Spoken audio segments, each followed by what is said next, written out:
right, and we are live.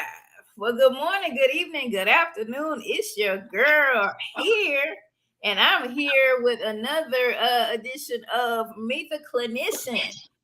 I am Larneka Lavalais, aka Linky Love, and I am the owner of Larneka Lavalais LPC PLLC.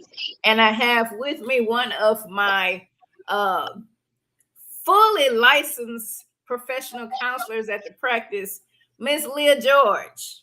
I have Leah George with us. Yes. I have, oh God, how long has it been, Leah? How long has it been? I want to say since 2024 or 2023, 3 years. Maybe 2023. Yeah. I remember you reached out to me for supervision, and I did not know we worked at the same campus. I did not know at the time that we worked at the same campus, but I can give credit to Leah. I'm always give people their flowers. I was just doing supervision. It's like, all right, I'm doing supervision, people coming in and out. And Leah came to me and she was like, hey, when I get my hours, I want to, be able to still roll with you. And I hadn't really thought about having a group practice. Maybe I did, kind of didn't. And Leah kind of gave me that confirmation. It was like, okay, this is something that, is divine. God wants you to do. So Leah, you the one that got this whole thing rolling. So yes, ma'am, I will have you on here. Okay. For sure, for sure. All right. Without further ado, let's go on and get this thing started. All right, so Leah, tell us a little bit about yourself. Who is Leah George? Who is you? God, who is Leah? That's a good question. Leah is a person that loves life. I can say that. I am a single mom of a wonderful boy. I did not seek out to be a single mom, but that's the way life planned. And so I'm riding the waves with that. He is a lovely 7-year-old boy, so I get to get all the joys. I am not even hit the teenage years yet. Uh-oh. I am in the career field of education and in the career field of counseling. I am the youngest of 6. I have 4 sisters and one brother that are all older than me, so I'm the baby of the family. Oh, wow. So, okay. I have no rules. Okay. I am a devoted Christian. Like, I go to church almost every Sunday unless I'm sick. I work in my church. I work in community service. I am with the nonprofit of Order Eastern Stars, OES, and I'm also in the sorority group, Sigma Gamma Rho. So I do a lot of charity and community work. So okay. I am a servant. I love serving the community and serving the people. Nice. I definitely feel that. Okay. And so, what made you want to become a therapist, a counselor? What made you want to get into mental health? Curiosity. I'm gonna be honest. Curiosity, and learning how to support people. It started when I was in middle school as a teacher in a behavior unit, and I had kids coming to me asking guidance questions, coming with problems, and I would give them answers. But at the same time, I'm like, am I helping these people correctly? Am I giving them the right support? I was like, I don't want to mess them up. Worse than they coming to me, I don't want to send them out with the wrong stuff. So that would make me go into mental health counseling. And I'm like, I have to make sure I'm doing this correctly. Okay. I feel that we share a similar story because I was doing outreach in my church. Now, I was a parole officer at the time. I did not know anything about mental health. I did not know anything about education, but I had the Ashley Walker School of Development at First 6th Street Baptist Church in Port Arthur, Texas. I had a whole school. I didn't know education background, just criminal justice, just a passion for the community. And similar to what you said, I had now the kids at the church, it was about pray, seek God, we're gonna pray with you. That's all I had. That's all I knew. Well, then my pastor at the time had a deal with the Justice of the Peace, one of the JPs, because at the time, remember, kids could get citations for everything if they was fighting, tardy, all this other stuff. And so he didn't want to just give them citations. He wanted some kind of interventions. And so these kids started coming to the church. They had like 6 weeks. I made this whole program. I was a good little a good little post grad student, researching and doing this stuff. And like you, it was like, okay, these kids say we ain't Christians. We don't go to church. We don't do that. So what could I give them? Because they had stuff. And I wanted to go back to school to learn how to help them because I surely did not want to hurt them.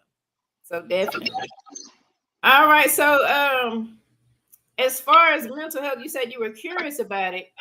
Um, did you share any experiences like in particular that made you curious about it, or was just something that you wanted to help people with? It was a lot of childhood trauma. A lot of kids was going through trauma at home, and it wasn't something they could control, and they didn't know how to handle it. And so I was curious, like, how can we help the youth without making them feel like everything is their fault or be playing the victim on their part? And so, and not come off judgmental because they're already getting sick enough judgment in school. Because as soon as you act up, the first thing they do, you're bad. Yeah. Sometimes they're just acting to get attention, like, hey, somebody knows me, I need help. So I didn't want to be that judgmental person in their life. I wanted them to be able to come to me and talk to me and have that one safe space. So with all the trauma of like life, parents doing drugs or selling drugs or neglect, child abuse, it was a whole lot of different stories that came to me. And I'm just sitting there like, my God. Like the kids are like 11, 12, 13, and they're dealing with stuff that most adults can't handle mentally. So I was like, I'm hoping I'm sending them home with something because they can't stay with me all day. They have to go home once that bell ring. So what can I give them to know that, hey, it's okay. Let's make it through the day and come back to school where you're safe and give them hours of safety. Okay. People don't realize these kids go through some stuff. They go, man, look, I think it's funny how I went into counseling or mental health without knowing anything about it. And I only went into education because I wanted to be a school counselor. And you had to teach for 3 years before you could do that. And so I guess I went backwards because most people have worked in education and they see all this like what you saw and they decided, yeah, I want to do something more to help these kids. I came in just like not knowing anything. And in my education experience, it's like, oh, yes, I see why God said this way you're going to be at because it's a lot. It's truly a lot. And people think just because they're kids, they don't see, feel, have nothing. It's like, oh, they kids, y'all can put them in a room and knock down, drag out. They know y'all fighting. They know what's going on in the other room. So that don't work. That don't work. Yeah. So what population do you enjoy working with the most? Is it the kids? Is it adults? What population you enjoy? I enjoy all of it, to be honest. I don't have favoritism. I like working with the kids because you learn a lot from kids. And the young adults and the adolescents, you actually learn a lot. And you think they're not even not aware, but they can tell you some stories and tell you some things.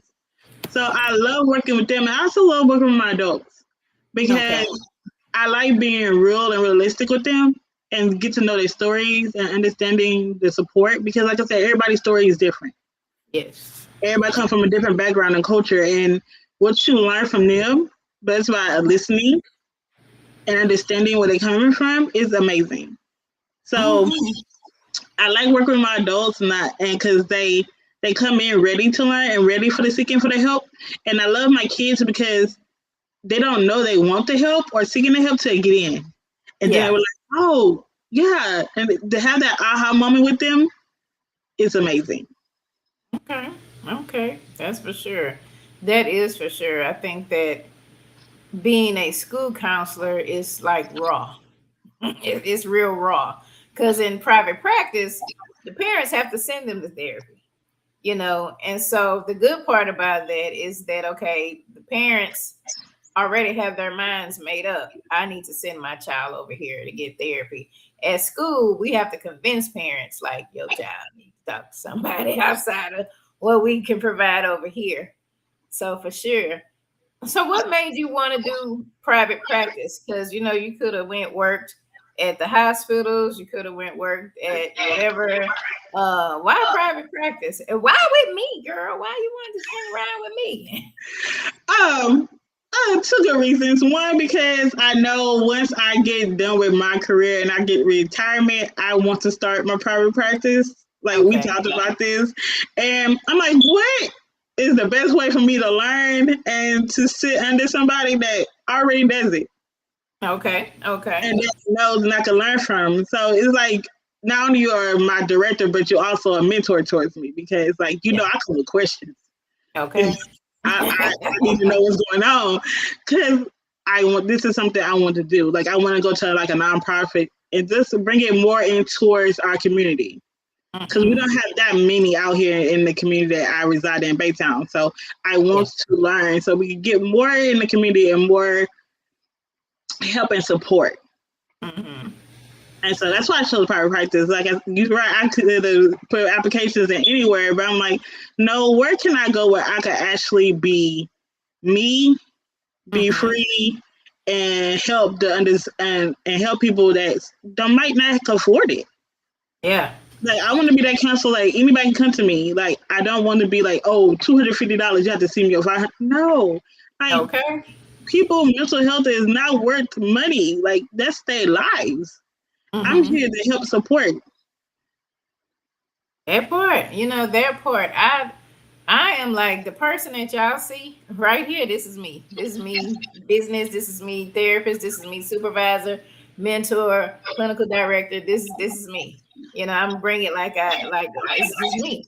And so when people come to therapy, I want them to just feel like, okay, this is not an intimidating situation. Like, yeah, I don't know this person, and I'm going to share all my stuff with them, but at the same time, I want them to be comfortable, you know. So when a person comes to you, first time meeting you, what can they expect when they say, "All right, Leah George, I'm gonna put this is who I'm choosing to be my therapist, or this who was chosen for me." What can a person expect? Somebody showed to be really honest. Like I am me 24/7. I can't change that. I try and it's not working. Okay. It doesn't work. So I had one of my clients told me, so a girl, I went on the website and I was going through all the pictures and I saw your picture. I was like, yep, she's for me. And I'm like, oh, okay. Yeah. I'm glad my picture spoke to you. And she said when she got on, she's like, oh, you like a best friend that listens, that give it real and give me stuff to do. And I'm like, well, thank you for that feedback because sometimes, we get that imposter syndrome sometimes. Like, we're like, are we really doing what we need to do? Yeah. And to hear that from a client is awesome. That I'm somebody that they feel comfortable talking to. She's like, you like the home girl that I have to pay. I'm like, girl, I Okay. just laughed. I'm like, well, I mean, as long as you feel comfortable talking to me and we getting stuff done and you doing the work that I'm giving you and you're progressing in life, that's all I'm asking for. Okay. Is for you to show up for yourself. And that's what they get. Like you come with me on my virtual sessions, you're gonna get somebody that wants you to show for yourself, that wants you to be real with yourself. Like I said, this is a healing journey, but it's not my journey, it's yours. So if you're willing to show up for yourself and to be honest with yourself, I'm going to be honest with you. I'm going to give you the real. I'm going to give you the word that you need, and I'm see progress. Awesome. Awesome. I really that having your profile up like Psychology Today or having a presence on social media, I think is important. Back in the day when I was a therapist at a nonprofit, this was, oh gosh, this was back in like 2016, 2017, and the people I was working for created a Psychology Today profile for me and everything. And it was a little girl. They drove a good piece. I don't remember the city, but I remember it was like an hour's drive. And I'm like, what? And the mom was like, she saw your picture and she said she wanted you to be her therapist. And I'm like, she wanted someone that looked like her, and I can appreciate that. And I think that's why doing this, this meet and greet, so to speak, being on social media, having a platform, visibility is important. Because a lot of times people want to see how I can connect. What is it about this therapist? Are they going to understand me? Are they going to know what I'm dealing with? Are they relatable, kind of thing? So I think it is important to have visibility. So that's why we on here, girl. So people can see you. They see a name, Leah George. We want them to know how awesome that you are. We definitely want them to know how awesome you are. So now let's we just finished Mental Health Awareness Month. We into June. This is some other awarenesses. Okay. Some other awareness month going on. And there's still stigma, regardless. There's still stigma about mental health. Why do you think that is, and what do you try to do to help break that stigma in regards to mental health? I wouldn't. It's a stigma because we're conditioned Okay. to it. It's a learned thing because in our culture, we were told whatever happens in your home stays in your home, and if you have mental health problems and you go see somebody, you're crazy. Yep. So, to break that is hard because it was passed down through many generations, and to understand now that it's a illness and it needs to be treated just like a sickness that you have to go to a doctor by a professional that understands how to treat it. It's the same thing. Illnesses happen. You need to go see a doc. You need to go see a psychiatrist. You need to see a counselor, a therapist to help you and support you on the illness that we don't understand half the time. We could Google, and sometimes Google will be wrong and be having you do the wrong thing. Mm-hmm. Like everybody's journey is different. Nobody gonna have the same type of plan to work through their illness, their mental health illness. And I try to do little small video clips about how your mental health affects you because it affects you in many different ways. Like total body alignment is what I'm studying right now because I realize that your mental health affects your physical health and your spiritual health. Mm-hmm.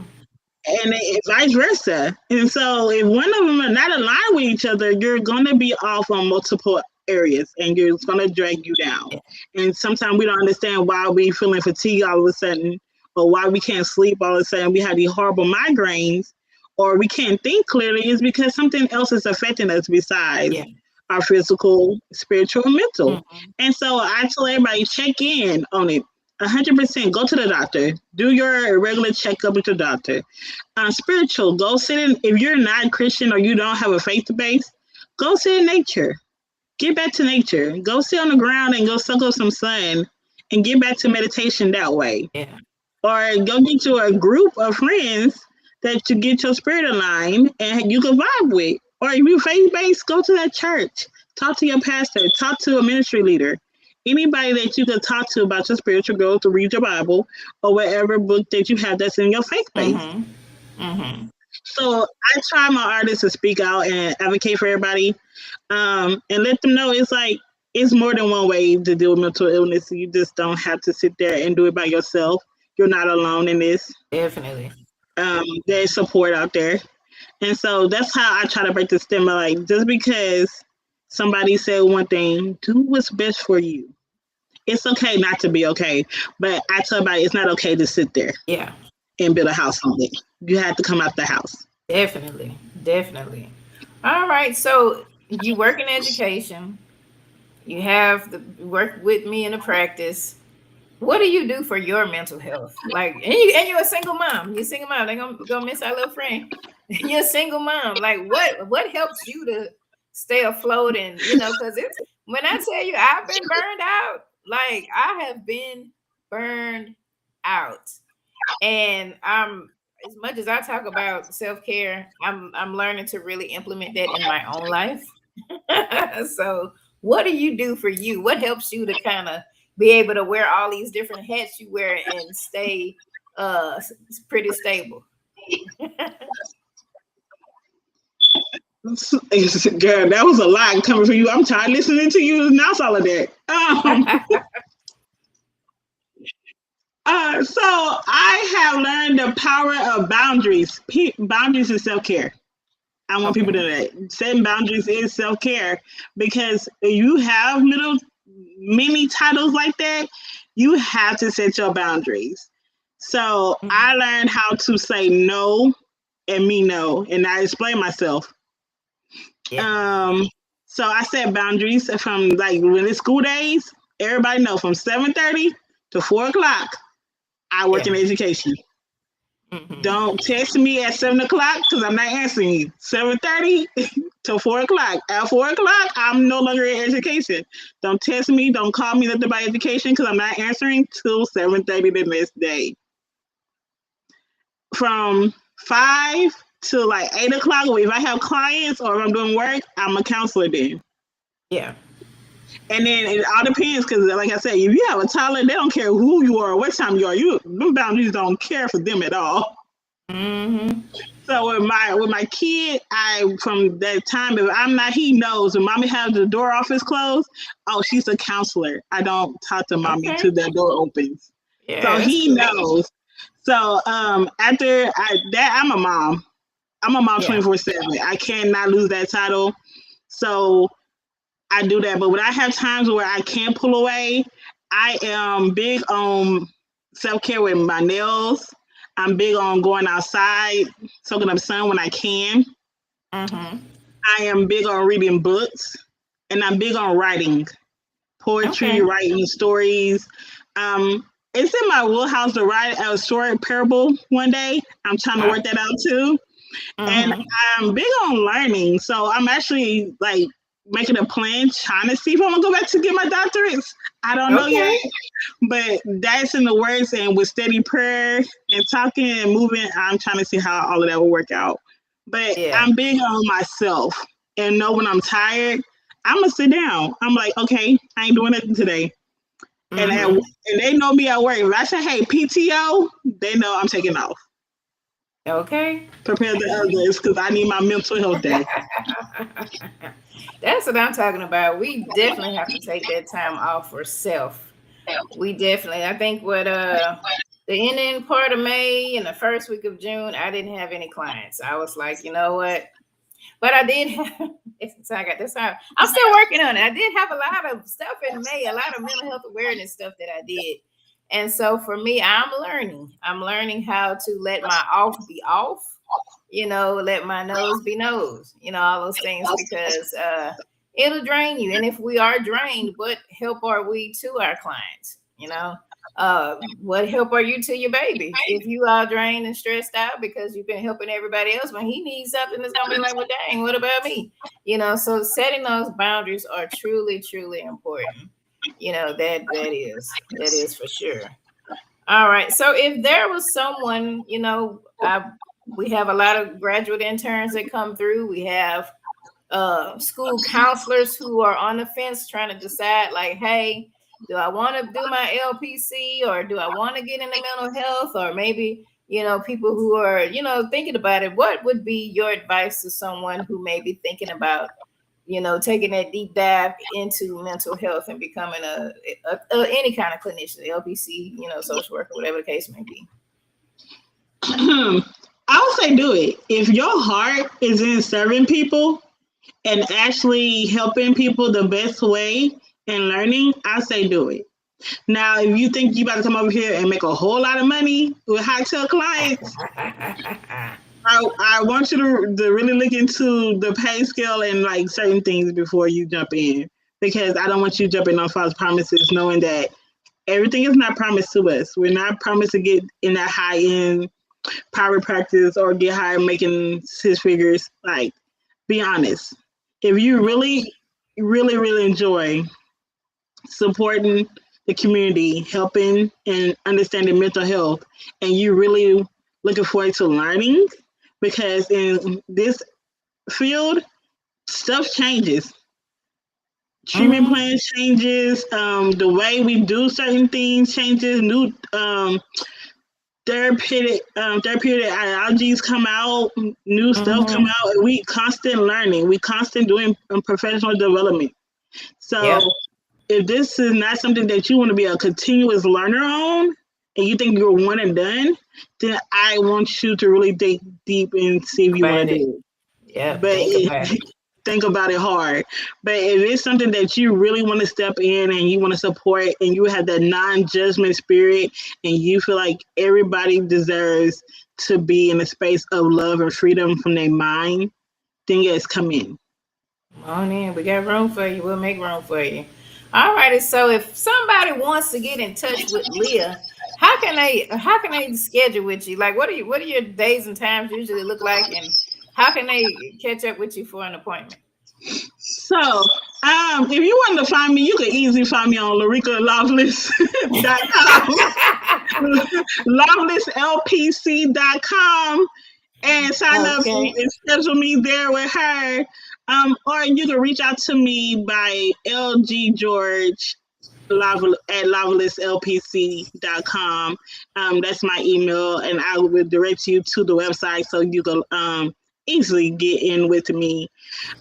It's summertime, y'all. So my education hours has changed. So my counseling hours has changed. So from the time of now to July 19th, I have morning hours available from 10 a.m. until my last clients is around 6:30 p.m. So only time I do not accept clients is my off days, which are Tuesdays. They're non-negotiable. That is my boundary Okay. setting day. I Set do them not work boundaries. on Tuesdays at all. Set those Please, boundaries. okay, please do not write her and tell her I want to see Leah on Tuesdays, because you're not gonna get it.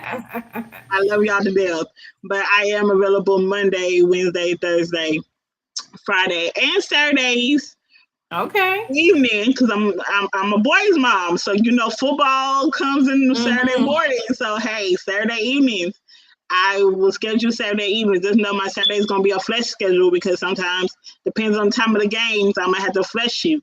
So if you're able to be flexible on Saturdays, please sign up for Saturdays. And I do not work on Sundays either. That's the day of the Lord, and we shall keep it Rest. holy and rest. Amen. Okay. Rest. So yes. So Tuesdays and Sundays are my non-negotiables. But Monday, Wednesday, Thursday, and Friday, I'm here to support anybody, anytime from 10 to 6:30 p.m. Amen. Okay. And I'm Amen. just here to help y'all and support y'all. So that's my hours, and that's how you can reach me. Awesome, awesome. Well, thank you so much. Remember, that's www.lavalislpc.com. Wherever you are following me or seeing this on whatever platform, you can inbox me and I can direct you to the website to be able to request an appointment. We do accept most insurances. Cash pay is $90. Um, Holla at us if you can't, if that's difficult for you. We got some plans. Remember, we met our graduate intern. They doing some free stuff. We got some plans for you if you need it. So make certain that you check us out. You don't have to suffer in silence. You don't have to suffer alone. I don't think that therapy is not affordable or attainable. And this is if you're in the great state of Texas, because we are in Texas and our license only carry us throughout Texas. So we are totally virtual. You don't have to be in the same city that we're in. You can be in any part of Texas to schedule an appointment.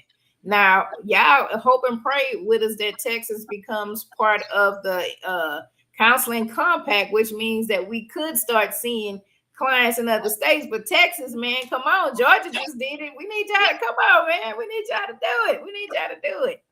All right. Any last words, Leah? You have any last words before we go? Yeah, guys, come. I'm really reaching out to my people that are struggling in silence. Do not struggle in silence. Struggling Please side. come and see us. We are here. You cannot be free. And when she say free, we mean we got people that's getting their hours, and they're not just fly by day people. No, we ain't They're just letting trained. anybody. They're trained. They talk to us. They talk to their supervisors. They get it done. They know their stuff. So we're not just gonna put you with anybody. And I just want to say this: if please know, therapists need therapists.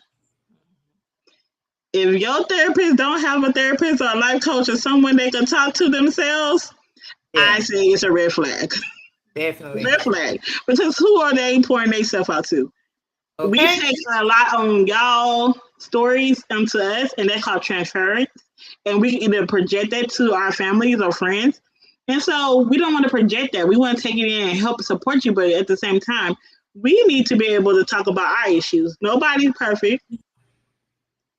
I have a therapist. I'm somebody who sat on the other side of it as a client because I went through domestic violence myself. So I had to work on my healing. I'm still working on my healing. 8 years in, and I'm still practicing and working on my healing. So it's not a one and done process. It's a continued growing. And Yeah. long as you're seeing growth, give yourself credit. Clap for yourself and get it done. But at the same time, don't sit there and say, oh, I'm okay. I don't need help. I don't need this. Just if you got to talk or process something, you got to make a plan for your life. Get a life coach, Yeah. get a therapist. We help with that too. Mhm. If you stuck on something and you don't know which way to go, you can't talk to your friends or families because you afraid of judgment. We're the most unbiased people ever. We Very cannot. much. We don't judge. So come talk to us about it. Let us talk it out Talk with you. to Let us. us walk it out with you. Let us create a plan with you so you can get unstuck and move forward. Our job is to help support you on your life journey where healing begins. And sometimes we get stuck because we're in a place of healing and we don't know. Yeah. So you might get a counselor and think you about to work on this goal, but it's actually you unhealed somewhere and that's what's stopping you because you're scared of something. Something's holding you back. So let us Absolutely. process everything. Let us come in and help you process everything. So that way you can be great on your journey and you can be like, I'm successful because I worked on me. I supported me. So Boy, yes, please come and check us out. come We check love us to have out. you. We love to have y'all. Amen to that. All right. Well, on that note, we will make our exit. But remember, you don't have to suffer alone. We are here. Therapists need therapists too. Hey, I'm sharing my healing journey. Y'all see it. Y'all see it. Y'all might be saying too much, but I don't know. Y'all see it. It's real and it's raw. All right. Well, Leah, thank you so much for joining us today. And you enjoy your summer, and trust me, I'll be checking to see if the client's gonna be calling, and we're gonna get you scheduled and get you taken care of. All right. All righty. On that note, y'all be blessed. Have a good evening.